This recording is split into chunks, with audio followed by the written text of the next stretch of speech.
So hello everyone and welcome back on my YouTube channel. আজকে আমি তোমাদের অষ্টম শ্রেণীর ভূগোলের চাপ বলয় ও বায়ুপ্রবাহ চ্যাপ্টারটি থেকে সমস্ত ইম্পর্টেন্ট এলকিউ কোশ্চেনগুলি আলোচনা করব, যেটি তোমাদের পরীক্ষার জন্য অত্যন্ত গুরুত্বপূর্ণ। কিন্তু ভিডিও শুরু করার আগে তোমরা যদি এই চ্যানেলে নতুন হয়ে থাকো তাহলে ভিডিওটি লাইক করে অবশ্যই তোমাদের বন্ধুদের মধ্যে শেয়ার করে দেবে, যাতে তারাও এই ধরনের ভিডিও দেখতে পারে। আর এই ধরনের নতুন নতুন ভিডিও প্রত্যেক দিন দেখার জন্য তোমরা এই চ্যানেলটি সাবস্ক্রাইব করতে পারো। চলো ভিডিওটা শুরু করা যাক।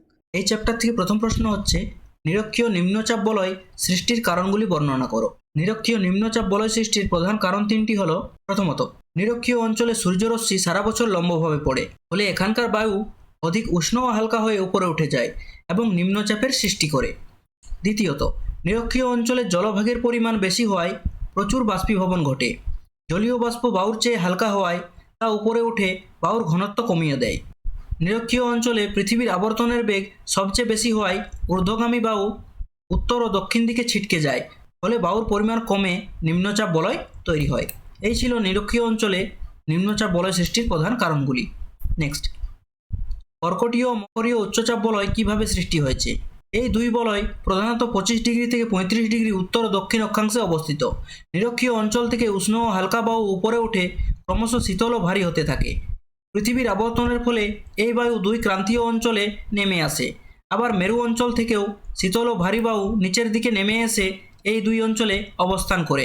দুই বিপরীতমুখী বাতাসের মিলন ও বায়ুর নিম্নগমনের ফলে এখানে বায়ুর পরিমাণ ও ঘনত্ব বেড়ে যায়, যা উচ্চচাপের বলয় সৃষ্টি করতে সহায়তা করে। মেরুবৃত্ত প্রদেশীয় নিম্নচাপ বলয় সৃষ্টির কারণগুলি আলোচনা করো। মেরু অঞ্চলের তুলনায় মেরুবৃত্ত প্রদেশীয় অঞ্চল 60 থেকে 70 অক্ষাংশ। পৃথিবীর আবর্তন বেগ বেশি। এই অধিক আবর্তনের কারণে ঊর্ধ্বগামী বায়ু উত্তর ও দক্ষিণে বিক্ষিপ্ত হয়ে ছিটকে যায়।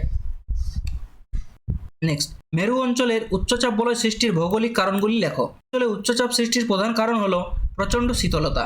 সারা বছর সূর্যরশ্মি অত্যন্ত তীক্ষ্ণভাবে পড়ে, অথবা অনেক সময় সূর্যালোক পৌঁছায় না, ফলে তাপমাত্রা সবসময় হিমাঙ্কির নিচে থাকে এবং বায়ু অত্যন্ত শীতল ও ভারী হয়।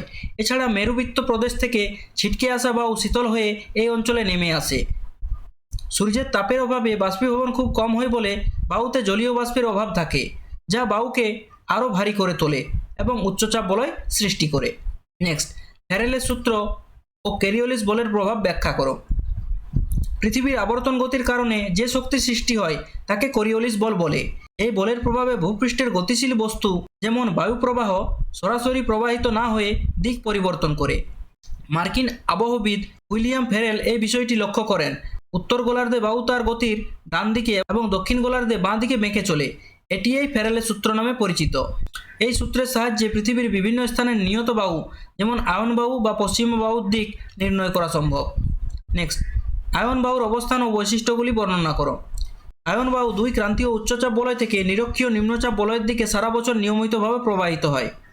উত্তর গোলার্ধে এটি উত্তর পূর্ব আয়ন বায়ু এবং দক্ষিণ গোলার্ধে এটি দক্ষিণ পূর্ব আয়ন বায়ু নামে পরিচিত।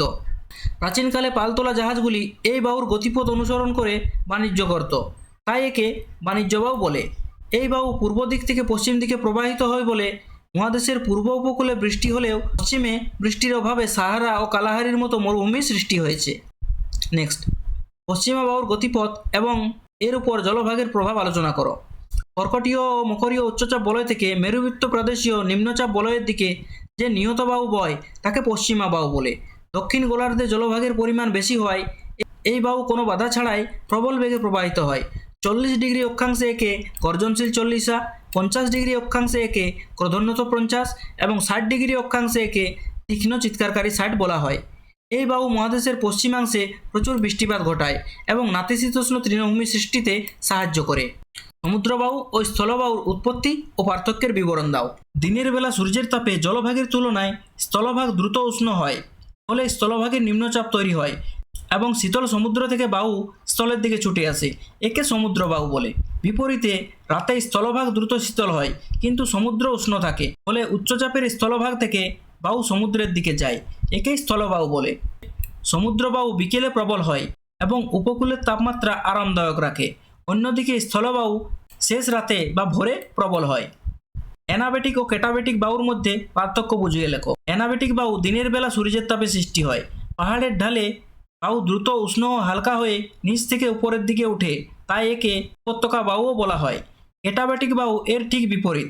রাতের বেলা পাহাড়ের উপরিভাগে বায়ু দ্রুত তাপ বিকিরণ করে শীতল ও ভারী হয় এবং পাহাড়ের ঢাল বেয়ে নিচে নেমে উপত্যকায় জমা হয়। একে পার্বত্য বায়ু বলে। অ্যানাবেটিক বায়ু ঊর্ধ্বগামী এবং ক্যাটাবেটিক বায়ু নিম্ন প্রবাহের উদাহরণ।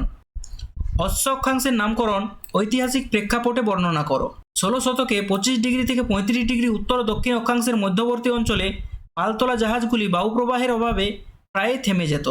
মধ্যপ্রাচ্য বা ইউরোপ থেকে আসা ঘোড়াভর্তি বাণিজ্যিক জাহাজগুলির গতিপথ বজায় রাখতে এবং পানীয় জল ও খাবারের সংকট এড়াতে নাবিকরা জীবন্ত ঘোড়াগুলিকে আটলান্টিক মহাসাগরে ফেলে দিত।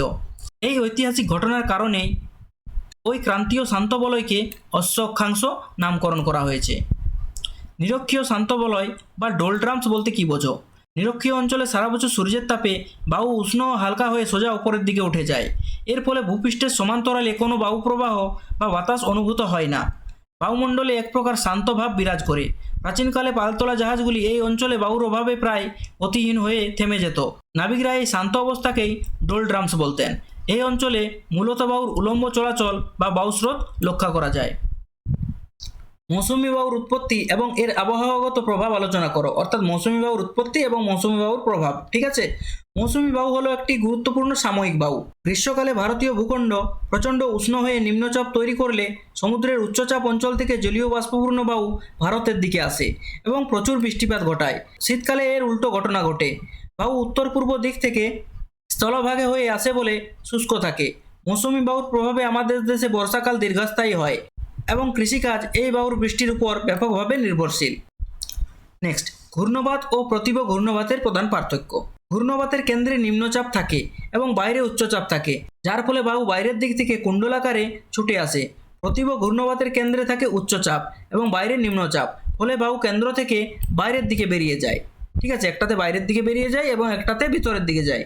ঘূর্ণবাতের ফলে আকাশ মেঘাচ্ছন্ন থাকে এবং ঝড় বৃষ্টি হয়, কিন্তু প্রতিভ ঘূর্ণবাতের ফলে শান্ত ও পরিষ্কার আবহাওয়া বিরাজ করে।